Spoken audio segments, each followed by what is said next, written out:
the competition is going to be very, very, very, very stiff, right? And then now I told you that the NHS is currently broke. They are as broke as fuck. You understand? Which means they don't have, we've been asking, can we now come to UK without IELTS and so forth? Then I'll also address the issue of apprenticeship programs here in the United Kingdom and what you can do if you want to locate. The NHS does not use CVs for job applications. It only uses the NHS supporting statement. What is up, guys? Welcome back to my channel. I know it's been a minute, but I am back and I am feeling fantastic. Thanks to one of my colleagues who, after seeing my post where I was complaining about being sick, she said, you have not tried this Ghanaian concoction, and she gave me a Ghanaian concoction which completely healed me. So thank you so much, Rosemary. So in today's video, guys, we are going to be talking about relocating to UK in 2024. During this time period, I'm sorry I've not been able to answer a lot of your questions, but I've received so many questions, so many DMs, and people even asking me to prepare CVs for them so that they apply to the NHS. I'm sorry I had to decline doing CVs for you because as far as I know, NHS does not use CVs for job applications. It only uses the NHS supporting statement. So in today's video, guys, I see that a lot of people are still interested in relocating to UK. If you are interested in relocating to UK in 2024, get in here so that I tell you the reality on the ground about relocating to UK in 2024. So in this video, I'm going to be talking about the red list, because a lot of people were commenting in my videos that we no longer have the red list. Red list has been abolished. We no longer have the red list and so forth and so on. And I had to go and do my own research to really find out whether there is no more red list for real or what is going on the ground. Secondly, I'm going to be talking about the apprenticeship programs here in the United Kingdom, because again, a lot of people have been asking to have their CVs drafted so that they apply for the apprenticeship jobs in the NHS. If you're coming across my face for the first time, my name is Pauline Popomoyo, and this is the channel where we keep things real. If you're interested in relocating to overseas, knowing about life in the UK in general, do subscribe to my channel, turn on the notification bell so that you never miss any of my videos. And without wasting any of your time, let's get into it. First of all, I'm going to address the issue of the red list, followed by the issue of IELTS, because people have been asking, can we now come to UK without IELTS and so forth. Then I'll also address the issue of apprenticeship programs here in the United Kingdom and what you can do if you want to relocate to UK in 2024. Right. First of all, guys, there is what we call the red list, and the red list comprises of 55 countries, most of which are African countries. So the red list was actually created by the World Health Organization, and it restricts the recruiters from directly recruiting from these red list countries, which means a recruiter cannot directly recruit you, whether in Nigeria, Ghana, Zimbabwe, Zambia, Kenya, just to mention a few, right? Rumors have been going around that the red list has been abolished.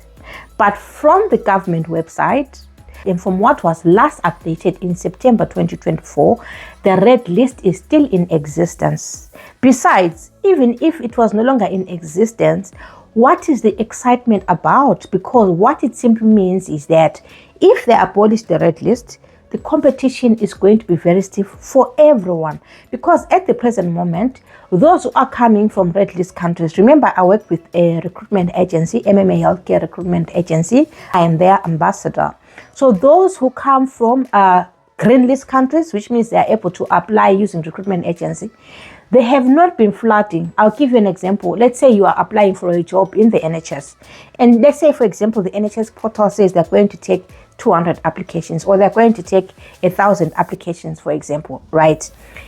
And then they say they'll also take 50 from the recruiter, or they'll take 100 from a recruitment agency, right? It means that those who are applying from red list countries can apply directly to the NHS, and they'll be amongst the 200. And then the NHS is also going to take 50 or 100 or 200 from a recruiter. So the abolishing of the red list country simply means that the 400 of you are going to be competing for 200 slots. Do you understand? Because the other 200 can no longer use the recruitment agent. So what are you excited about? Because nothing has changed except for the fact that the competition for you, if you are in a red list country, has become very high, because in addition to you, the orange list countries are going to be applying, and the green list countries are also going to be applying, because they can no longer use recruitment agencies. But the red list from the WHO, it still exists. And according to what is written in the government website, it's going to be reviewed in 2025. And they say that at times they can review it, maybe they can review it now. If, for example, a government changes and says, maybe, let's say I'm from Zimbabwe, and then the Zimbabwean government says, okay, I want to agree with the government of UK that you can now recruit people from our country and so forth and so on, then there can be a change to the WHO safeguard list, you understand? But unless there's that government to government agreement, the list is going to be reviewed in 2025, according to what is documented in black and white. So the red list still exists, but what the NHS no longer wants is using the recruitment agencies. Remember, when I came to you guys, I told you that the NHS is currently broke. They are as broke as fuck. You understand? Which means they don't have money to recruit from overseas. They don't have money to use recruitment agency.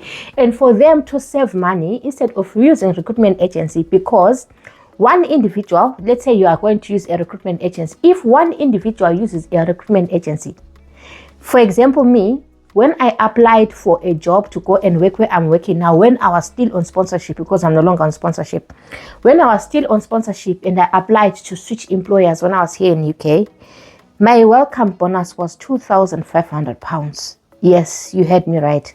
They paid me £2,500 for joining the company. And ordinarily, if I had used a recruitment agency, that £2,500 which was given to me was going to be given to the recruiter. So what the NHS has been doing is they ask recruiters to look for people for them from overseas, and for each individual that they bring, for example, they'll pay £2,500 to the recruiter. For 2 individuals, another 2,500. For 100 individuals, it's 100 times 2,500, or whatever amount of money that the NHS pays. Because what I know is, if the NHS is recruiting you from overseas, they pay up to £7,000. So what they have basically done is, most NHS hospitals are doing away with the recruiters. That's why people say, oh, no red list, no red list. They are doing away with recruiters so that they don't lose money to recruiters, but they allow people to apply directly to the NHS. And if you are now applying directly to the NHS, it means the competition is going to be very, very, very, very stiff, right? And then now there is the issue of IELTS, guys. For starters, if you want to relocate to UK, there are only 2 programs which don't bother themselves much about IELTS. That is, if you are coming as a visitor to the United Kingdom, or if you are coming on a temporary visa, of which I'm going to be talking about jobs here in the United Kingdom which need workers from overseas, but you have a temporary visa, which means you can come to work in UK for 6 to 12 months. We're talking of things like the charity work visa. We're also looking at visas like the agriculture visa, where you can come and work as a farm worker, or the seasonal work visa, where you can come and work in UK for 6 to 12 months, being a fruit picker or working in the farms. If you want to come to UK using any other visa route, if it's a skilled worker visa, whatever other visa route, for example, if you want to come to UK as a carer, if you don't have a degree which has been evaluated and you're given a NARIC certificate, which is a comparability certificate which allows you to apply for a visa here in UK, you all need to sit for IELTS examinations. Understand? Everyone has to sit for IELTS, because there is what we call the UK VI, which is the UK visa. You have to sit for the UK visa IELTS, which is going to enable you to apply for a visa here in the United Kingdom. Because without IELTS, you will not be able to be given a visa to come and work as a healthcare assistant here in the United Kingdom. And obviously, if you're coming to a field like nursing, there are certain scores that you need to achieve: an IELTS band score of 7 in each category and a 6.5 in writing. You understand, guys? To verify this, I phoned the Home Office because I always tell you that for me to get authentic information, I need to do my own research. I know in the past few weeks, I've been soliciting for information from others because I was lazy. Do you have the link? Give me a link and so forth. But I decided to take it upon myself and phone myself and find out from the Home Office. And you can also phone yourself and find out. And this is the number on the screen. You can phone and find out yourself. The Home Office says they still need UKVI for you to be able to process your visa. So if you want to relocate to UK to come and work as a carer, to come and work as a support worker, to come and work as a domiciliary carer, you need IELTS a band score of 4 to be able to get a visa, right? Then I heard a number of people saying they want to come to UK and work as occupational therapy assistants. Guys, I have drafted supporting statements for people who have been applying for jobs here in the United Kingdom. I have people who have been successfully called for interviews within the NHS. I have groomed people for interviews for the NHS. And I can tell you something. The only people who manage to get jobs, for example, maternity support worker, like maternity support worker or maternity assistants, the only people who were able to get jobs in maternity as care workers in maternity, like maternity support workers, were people from Ghana and Nigeria. Not from Zimbabwe, Zambia, South Africa, and so forth. And the people who were able to get those jobs as maternity assistants were people who were nurses. Because if you look at Ghana and Nigeria, we don't do it in my country or other African countries, but I know specifically Ghana and Nigeria, they train you to become a midwife, right? And some of the individuals, if they train you to become a midwife, it becomes very difficult to get a job here in the UK, depending on the number of years that you trained as a midwife.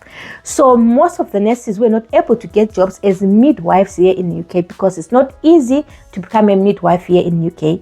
They were hired to come and work as maternity assistants. You know why? Because they've got a relevant experience in maternity. Okay, there is an individual who managed to get a job for occupational therapy and she was interviewed.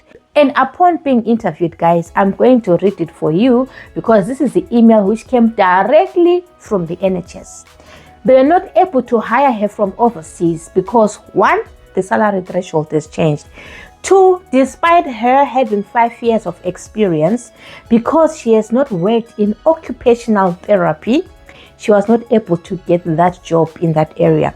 So it's now difficult for the NHS to hire band 3s from overseas. They now prefer hiring band 4.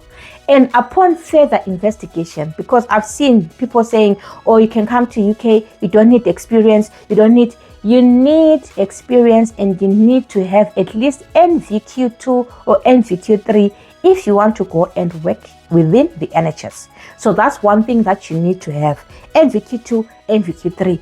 And you have to make sure that you are applying for a band 4 job because band 3 job does not meet the salary threshold. Understand? They cannot hire you from overseas because they are not able to pay you the salary threshold which is required by the Home Office. And what do I mean by salary threshold? If you're coming to UK as a skilled worker, let's say I'm a nurse, there's a specific salary threshold that I'm supposed to meet. So if you're coming as a carer, support worker, doctor, whatever, there's a specific salary threshold that you're supposed to meet. You know that last year there were a lot of changes with regards to the salary threshold, right? Of which the salary threshold was hiked. Why is NHS not able to hire from overseas? It's because the NHS is broke, guys. It is BROKE. That is what is happening in the NHS here. That's why they don't want to use recruiters to save money. That's why they are not hiring band 3s from overseas. They prefer band 4s because they cannot afford to pay them what the government expects them to pay them. So guys, this is a response from the NHS. Thank you for coming to interview last week and for sending your certification. As agreed at interview, I'm sending you an email feedback regarding the outcome of your interview.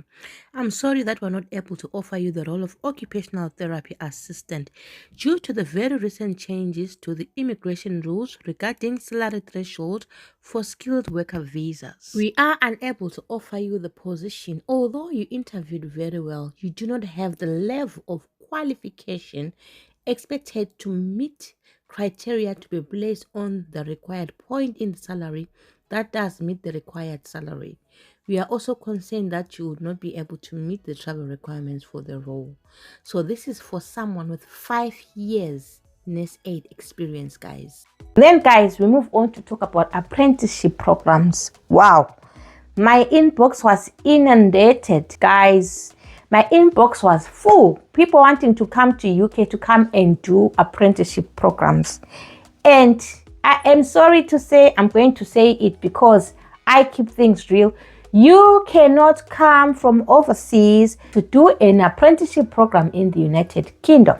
The eligibility criteria for apprenticeship program is that 1, you need to be in the UK for at least 3 years. And unfortunately, if you're coming from overseas, because I've had an individual who is a care assistant here in the UK who is on a visa and has been working for 3 years and applied for nursing apprenticeship because she wants to move from being a carer to apprenticeship. And she was told that you need to become a citizen or have indefinite leave to remain for you to be able to apply for apprenticeship jobs here in the UK. If you're coming from EU, we're going to be able to offer you an apprenticeship program. But since you are not coming from EU, you need to have spent at least 5 years in the United Kingdom and have indefinite leave to remain. Some students who are coming from school, they're given exception. As long as you have spent 3 years in the United Kingdom, you can apply for apprenticeship. But for everyone else, if you are not a student, for you to get an apprenticeship job, you need to have the right to work in the UK, which is indefinite leave to remain, not just a visa. Indefinite leave to remain. You have to be a citizen of the United Kingdom for you to be able to get an apprenticeship job. So I think I've said this in one of the videos. The NHS is broke, and do you think them being broke, they can take you from overseas with no experience to come and train you when they've got their own people here whom they can train? Remember earlier on I told you that the UK wants to move away from using people from overseas. They said they want to what? Hire people from within the UK. That's why they've got apprenticeship programs. Not that apprenticeship programs are something which is new. They've always been there, and every September, because here in UK the start of a new school year is September. Every September they take people for apprenticeship programs, right? So apprenticeship programs, guys, those of you who've been saying do a CV for me and I've been refusing, is because I know very well that you're not going to get any apprenticeship programs in the United Kingdom. You understand, guys? And apprenticeship programs, they are not in the shortage occupation list. What is a shortage occupation list? If you want to come to UK, your job has to be in the shortage occupation list. Apprenticeship programs are not in the shortage occupation list. You understand? When I'm talking of a shortage occupation list, I am saying the UK has failed to get people within the UK to fill in the vacancies here. What they've done is the government looks at where there are gaps, and after the investigation by what we call the Migration Advisory Committee, they are advised that, okay, this job can be on the shortage occupation list. And you use that list to look for jobs in the United Kingdom. You understand? If you go to the shortage occupation list and the job is not there in the shortage occupation list, it simply means you cannot apply to that job from overseas. You need to have a job in the shortage occupation list.